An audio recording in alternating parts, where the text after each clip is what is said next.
Good evening everyone. Myself Dr. Jyotika Kapoor. I am a classical homeopath practicing in Ludhiana since 12 years. और हमने अभी lycopodium का अभी start किया है, लर्निंग स्टार्ट की है। कल मैंने एक वीडियो अपलोड की थी लाइकोपोडियम की, तो ये सेकंड वीडियो है लाइकोपोडियम की। इसको देखने से पहले आप फर्स्ट वीडियो अगर आप देखेंगे तो आपको ज़्यादा अच्छे से समझ में आएगा। तो उसमें हमने कल क्या क्या किया था मैं बता देती हूँ थोड़ा सा।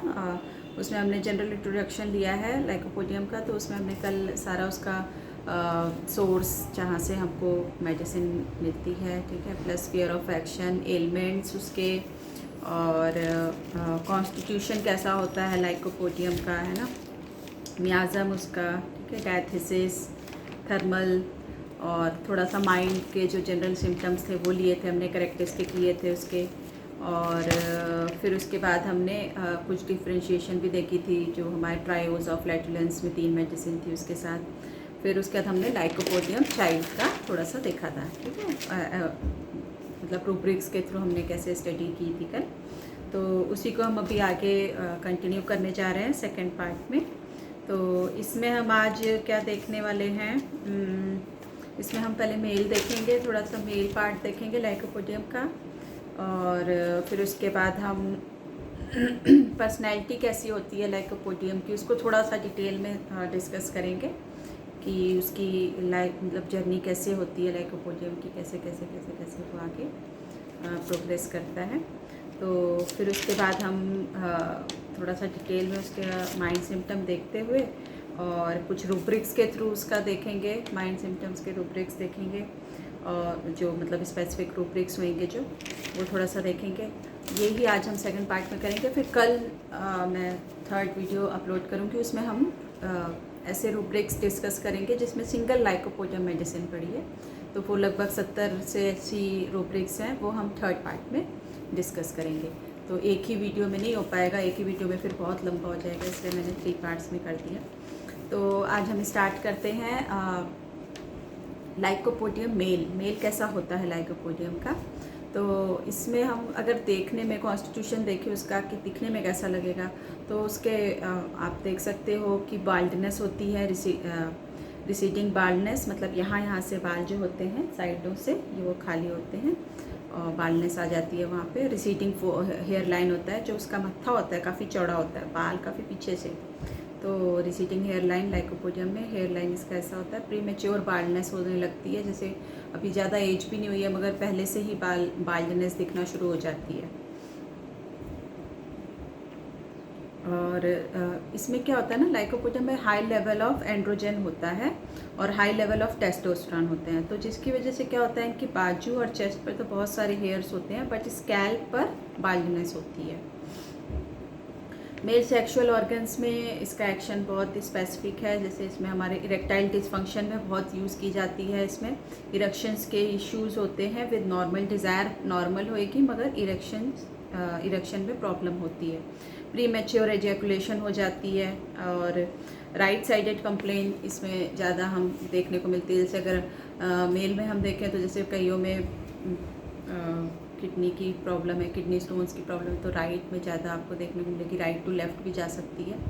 तो फिर उसके बाद गैस्ट्रिक प्रॉब्लम्स, गैस्ट्रिक जीआईटी पे बहुत अच्छा एक्शन है लाइकोपोडियम का। तो इसमें हमारे इवनिंग एग्रवेशन है, लोअर एब्डोमेन में गैस की फॉर्मेशन होती है और उसको ऐसा लगता है पेशेंट को कि जो भी वो चीज़ खा रहा है वो सब गैस में कन्वर्ट होती जा रही है, एवरीथिंग टर्न्स इनटू गैस।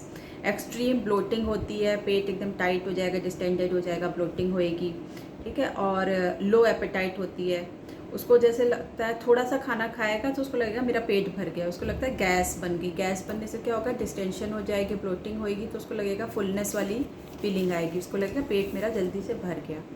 और यूरिनरी सिम्टम्स में हम देखें तो इसमें इनलार्ज प्रोस्टेट में भी हम ओल्ड मैन में जो प्रोस्टेट इनलार्ज हो जाते हैं वहाँ पे भी यूज़ की जाती है मेडिसिन विद कॉन्स्टिट्यूशनल सिमिलिमम के साथ। और किडनी स्टोन में right sided passing urine relieves, जब वो यूरिन पास करता है तो उसको थोड़ा रिलीफ मिलता है।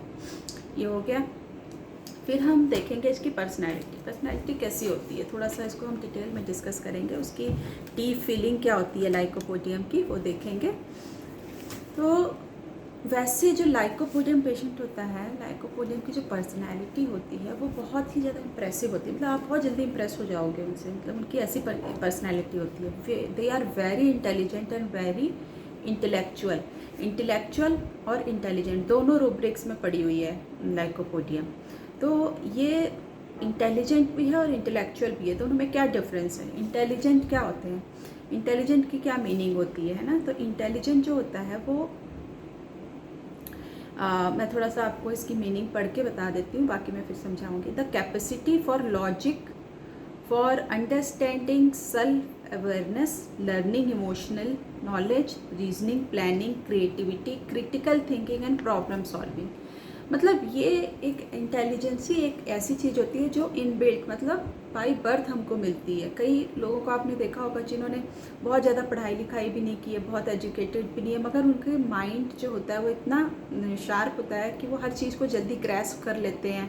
और उनके अंदर इमोशनल, मतलब इसमें देखें कि मीनिंग में लिखा है इमोशनल नॉलेज भी होती है कि सामने वाले की चीज़ों को समझ के वो रिएक्ट करता है। रीजनिंग पावर भी इसकी बहुत अच्छी होती है, और क्रिटिकल थिंकिंग होती है, प्रॉब्लम सॉल्विंग, मतलब ये चीज़ें उसके अंदर इनबिल्ट होती हैं। वो इंटेलिजेंसी उसके अंदर इनबिल्ट होती है, बाई बर्थ होती है। इंटेलेक्चुअल में क्या होता है? इंटेलेक्चुअल में वही चीज़ को जो जब हम डेवलप करते हैं, जैसे इसका भी मैं मीनिंग एक बार पढ़ देती हूँ। फॉर्मली अंडरगो ए ट्रेनिंग प्रोसेस और you read, you gain the knowledge, you gain the insight from various books from university with the degree in you hands with some any other sources which count on your intellect। ठीक है, जो हम अपनी degree से, knowledge से, जो भी हम पढ़ते हैं उससे हम जैसे जैसे अपनी नॉलेज बढ़ाते हैं वो इंटेलेक्चुअल उसमें आता है। तो you are deprive of emotional creativity and emotional knowledge, intellect lacks the emotional quotient. ठीक है, तो हमारे जो इंटेलेक्चुअल है वो आप डेवलप करते हो, और इंटेलिजेंसी जो है वो इनबिल्ट बाय बर्थ हमारे अंदर होती है। तो इसके अंदर ये दोनों चीज़ें होती हैं, दोनों क्वालिटीज़ होती हैं। वो उसके अंदर इतनी अंडरस्टैंडिंग होती है, किसी दूसरे चीज़ को समझने की भाप लेता है वो हर एक चीज़ को, और उसके अकॉर्डिंग ही एक्ट करता है। और lycopodium is intelligent when he is born, when he is naturally in the lyco phase and then he goes to achieve his ambition. ठीक है, इसका एक रूब्रिक है employed any possible. Employed any possible को हम कैसे समझेंगे? एम्प्लॉयड एनी पॉसिबल मतलब जैसे बोल देते हैं ना, काम, दान, दंड, भेद, किसी भी तरह से अपना जो है हमने मिशन, अपना एम्बिशन को अचीव करना है, उसके लिए चाहे मुझे कुछ भी करना पड़े। कई बार ऐसी वर्डिंग्स भी आपको सुननी मिलेगी पेशेंट के थ्रू कि मतलब मेरे को जो काम करना होता है ना, फिर वो मैं करके ही रहता हूँ, चाहे मुझे उसके लिए कुछ भी करना पड़े। कुछ भी में आप मतलब कुछ भी आ सकता है, मतलब वहाँ पे आपकी मोरल फीलिंग भी ख़त्म हो सकती है, चाहे उसके लिए उसको चीटिंग करनी पड़े, चाहे उसके लिए उसको झूठ बोलना पड़े, चाहे उसको चोरी करनी पड़े, चाहे उसको दूसरों को नीचा गिराना पड़े उसके लिए, तो मगर वो फिर भी वो अचीव करता है। जैसे ज़्यादातर पॉलिटिशियंस में आपने देखा होगा जो जीतने के लिए कुछ भी करते हैं, किसी भी हद तक गिर जाते हैं, है ना? तो ये होता है हमारा employed any possible. Then he is disconnecting with emotional quotient stage. ठीक है, जब वो नेचुरल स्टेट में होता है ना लाइकोपोडियम, तब उसके अंदर फिर भी इमोशनैलिटी होती है, मगर जब वो ऐसी कंडीशन, ऐसी स्टेज पे पहुंचता है जहाँ पे उसको लगता है कि अब मुझे ये चीज़ अचीव करनी है, फिर वो उसके अंदर कई सारी साइकोटिक चीज़ें, साइकोटिक सिम्टम, साइकोटिक नेचर उसके ऊपर हावी होने लगता है। वो झूठ भी बोल सकता है, डिसीटफुलनेस में, मैनिपुलेशन में चला जाता है ना? और धीरे धीरे उसके अंदर वो इमोशनल लेवल जो होता है वो कम होता जाता है और वो डिस्कनेक्ट होता जाता है उससे। ठीक है, तो इसको हम इस तरह से समझेंगे, इसकी डीप फीलिंग क्या होती है। कोई भी मेडिसिन का जो भी पिक्चर होता है वो स्टेज बाय स्टेज चेंज होता है। लाइकोपोडियम अगर आप सोरी की स्टेज में देखेंगे तो बहुत अच्छा है, माइल्ड हील्डिंग है, बहुत ही कंसेंशियस है, डिलीजेंट भी है ना? अपना ऊपर बिल्कुल अच्छा टिप टॉप रखता है बच्चा, और पढ़ाई में बहुत इंटरेस्ट है। मगर धीरे धीरे जैसे जैसे लाइफ की सिचुएशन उसको मिलती हैं, लाइफ में चीज़ें उसके अंदर उसके सामने आना शुरू होती हैं, तो उसके अंदर साइकोसिस आना शुरू होती है और वो अपने आप को चेंज करना शुरू करता है, और चेंजेस में ये चीज़ें आना उसके अंदर शुरू हो जाती हैं। फिर वो ही गोज़ इनटू ईगोटिज़म, हॉटी, है ना? ईगो में आ जाएगा और हॉटी घमंडी हो जाएगा, बहुत ज़्यादा एरोगेंट हो जाएगा। एरी पीपल मतलब हवा में रहने वाले लोग हैं ना। Stiff pretentious, I know very well, मतलब उसको ऐसा लगता है कि मुझे सब पता है। आप उसको कोई चीज़ बताओगे ना, एक रूब्रिक और है इसका, मैंने इसमें नोट नहीं किया, 4 लेटर एक रूब्रिक है, उसमें उसको लगता है कि मुझे आता है, सब कुछ आता है। मतलब आप जब उसको कुछ बताने की कोशिश करोगे तो वो ऐसे बिहेव करेगा कि उसको तो सब कुछ पता है, उसको ज़रूरत नहीं है इन चीज़ों की, है ना। और वो इस तरह से शो करता है ना कि मेरे को सब कुछ पता है। Stiff pretentious, I know very well what I have, उसको पता है कि मैं क्या हूँ क्या नहीं, मतलब उसके अंदर एक घमंड होता है। उसकी क्वालिटीज़ भी होती हैं उसके अंदर, मगर उस चीज़ को लेके उसके अंदर घमंड होता है। कईयों में क्वालिटीज़ होती हैं मगर उनके अंदर घमंड नहीं होता। कईयों में क्वालिटीज़ होती हैं तो उनके अंदर घमंड भी होता है साथ साथ में ना, कि मैं तो ये हूँ, मेरे अंदर ये क्वालिटी है, उसको पता है। Obstinacy, attitude that they has carry in illness also, और एक उसके अंदर ऑब्स्टिनेसी होती है ना, वो जल्दी से किसी चीज़ को नहीं मानता। और जब वो स्टेज में होता है, जैसे जब वो बीमार पड़ता है, इसके कई सारे रूब्रिक्स हैं, इरिटेबल ड्यूरिंग इलनेस और ऑब्स्टिनेट ड्यूरिंग फीवर, ऐसे करके कई सारे रूब्रिक्स। तो इलनेस वाली स्टेट में इसकी जो है ये हॉटीनेस और ये ऑब्स्टिनेसी, एटीट्यूड वाला जो करेक्टर है वो और ज़्यादा इंक्रीज़ हो जाता है। कई बच्चों में आप पेरेंट्स आएंगे बताएंगे कि वैसे ये ठीक रहता है, मगर जब ये बीमार पड़ता है ना तब ये इतना चिड़चिड़ा हो जाता है, इतना इरिटेबल हो जाता है, इतना ज़िद्दी हो जाता है, इतना रूड हो जाता है कि हमको लगता ही नहीं कि ये वो है। तो वहाँ पे ये ज़्यादा इसकी एग्रवेट हो जाती हैं वो चीज़ें, मतलब उस वो एटीट्यूड वाला जो नेचर है उसका वहाँ पे जाके ज़्यादा, जब इलनेस वाली स्टेज होता है तो ज़्यादा एग्रवेट क्या हो जाता है, मतलब वो चीज़ ज़्यादा दिखने लगती है उसके अंदर, क्योंकि होता ये हिपोक्रेट है। ज़्यादातर कंडीशन में ये ऐसा दिखाता है जैसा ये होता ही नहीं है, मतलब अंदर से कुछ होता है ये और बाहर से कुछ होता है। हिपोक्रेट मतलब यही है। मतलब आप दिखाते कुछ हो, अंदर से कुछ और होते हो, है ना। तो हमारी मैथमेटिका में बहुत सारी मेडिसिन है जो हिपोक्रेटिक है।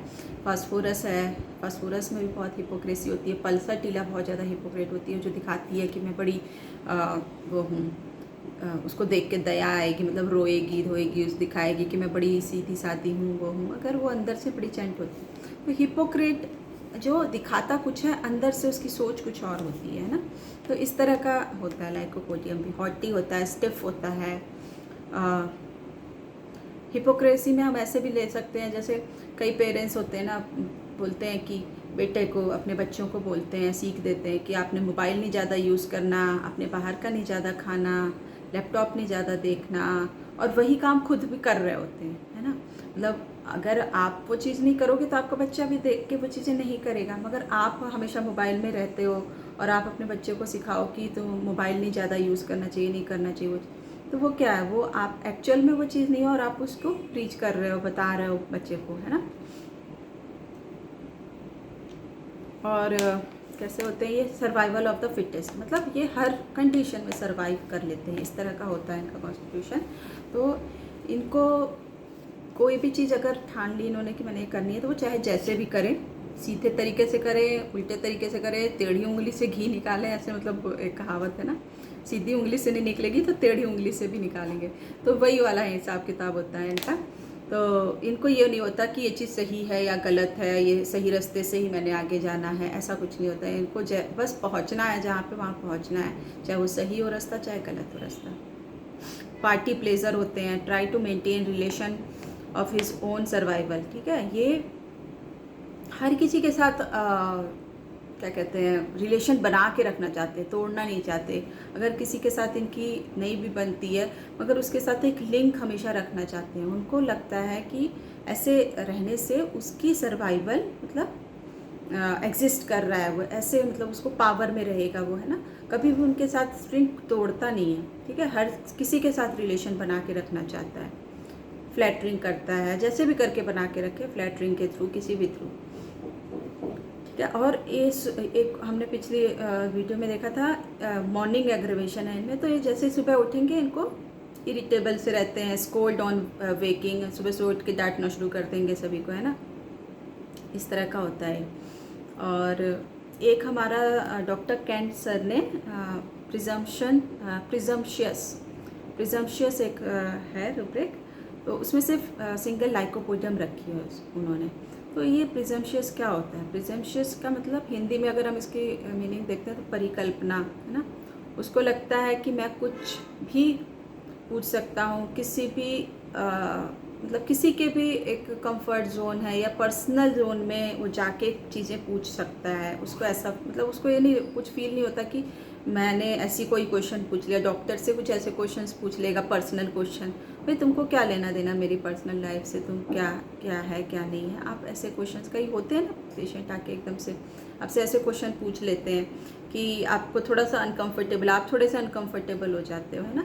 तो ये इस तरह के होते हैं। ये ऐसे भी हो सकते हैं और ये किसी के दूसरे के साथ, जैसे उन्होंने एक एग्जांपल देके बताया था, boys who they just for their own pleasure they will reach out to the girls and they proposed her and मतलब हर तरह से उनको खुश करने की कोशिश करेंगे गर्ल्स को, और उनके साथ अच्छी दोस्ती करने की कोशिश करेंगे just for their own pleasure के लिए, है ना। और उनके साथ मतलब जब उनके साथ अच्छे रिलेशन बन जाएंगे, पहले उनकी बहुत फ्लैटरिंग करेंगे, अच्छे से उनके साथ बिहेव करेंगे, और जब उनके साथ वो फ़ायदा उठा लेंगे उनकी, तो फिर उसके बाद उनका कोई साथ नहीं देंगे। मतलब वो अपने प्लेजर के लिए बस वो रिलेशन बनाते हैं, और फिर उसके बाद वो इमोशनली अटैच नहीं होते उनसे, और वो फिर उसके बाद वर्कआउट भी कर सकते हैं, है ना, छोड़ भी सकते हैं। तो इस तरह के उन्होंने एग्जाम्पल देकर बताया था। और ऐसी चीज़ों मतलब ऐसी लिमिट तक चले जाते हैं, किसी के पर्सनल जोन में चले जाते हैं, और ऐसे कमेंट्स कर देंगे जो मतलब उनको नहीं करने चाहिए। मतलब उनको एक अपने दायरे में रहने वाला इंसान नहीं होता, ये अपने दायरे से बढ़ के कई चीज़ें ऐसे बोल देता है सामने वाले को कि वो थोड़ा सा बंदा आगे वाला अनकंफर्टेबल हो जाता है, तो वो चले जाते हैं, ईजिली घुस जाते हैं किसी के भी पर्सनल जोन में, है ना। They don't respect the privacy of other person, ठीक है।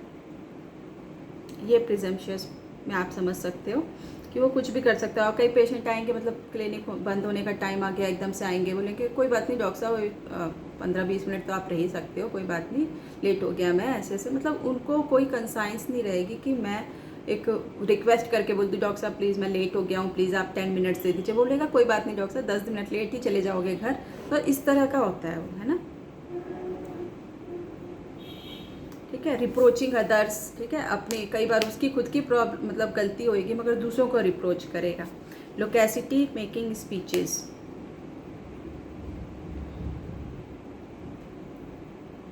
जैसे हमारे पॉलिटिशियंस होते हैं, they want their power, they take liberty to criticise any one और एवरी वन, ठीक है। कई पॉलिटिशियंस होते हैं ना, उनके अंदर उनके पास पावर होती है, उनको लगता है मैं बड़ा पावरफुल हूँ तो मैं कुछ भी कर सकता हूँ, मैं किसी को भी क्रिटिसाइज कर सकता हूँ, किसी को भी गलत बोल सकता हूँ, डिफेम कर सकता हूँ उनको, है ना।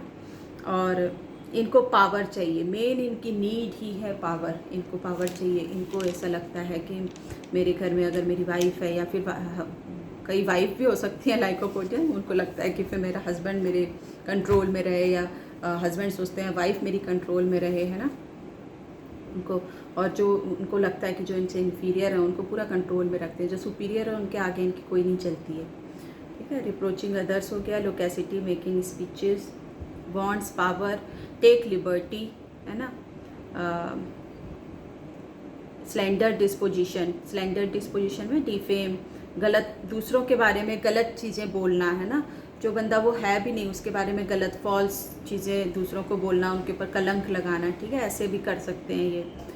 ब्लेस्फेमी, बूस्टर होते हैं, और wishes to be consider be rich, है ना। उनको ऐसा लगता है कि ऐसा कि मैं मतलब रिच है, मतलब उनको ऐसा फील होता है, उनकी विश होती है कि उनको रिच समझा जाए, सामने वाला उसको रिच समझे, बूस्टिंग करते हैं उसके लिए वो।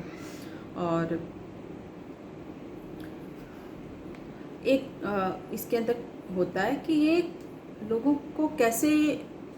लोगों से कैसे काम निकलवाना है, लोगों को कैसे यूज़ करना है, ये चीज़ उसको पता होती है। Lycopodium knows how to use other person, how to use their power, उसके पास जो पावर है, bringing situation under his control, ठीक है। जो उसको पावर है उस पावर को यूज़ करके कैसे लोगों का यूज़ करना है, कैसे उनको कंट्रोल में रखना है। और कई बार तो ऐसा भी होता है, आप पेरेंट्स आएंगे, उनके साथ उनका बेटा या बेटी जो भी है वो आया होगा, तो कई बार बच्चे ऐसे होते हैं जो अपने पेरेंट्स को कंट्रोल कर रहे होते हैं। उन बच्चों के नज़र में उनके पेरेंट्स इन्फीरियर हैं, तो कई पेरेंट्स तो बड़े अच्छे से ट्रीट कर रहे होते हैं बच्चों को, मगर बच्चे क्या बोले, मम्मा कुछ बोलना शुरू करेंगे, मम्मा आपको तो कुछ पता ही नहीं है, आपको क्या पता है, आपको क्या आता है ना, ऐसे बेइज्जती कर देते हैं पेरेंट्स की ना दूसरों के सामने। तो उनको लगता है उनको बहुत कुछ आता है ना, तो वो अपने पेरेंट्स को डोमिनेट करते हैं ना, दे कंट्रोल देयर पेरेंट्स, और अपनी बातें ऐसे मनवा लेते हैं पेरेंट्स से, पेरेंट्स को भी नहीं पता चलता कि मतलब इतनी सफाई से, इतनी मैनिपुलेशन से अपनी बातें मनवा लेते हैं अपने पेरेंट्स से, कुछ ऐसी चीज़ कि जो दूसरे पेरेंट्स अलाउ भी नहीं करते और वो इजीली मनवा लेते हैं अपने पेरेंट्स से।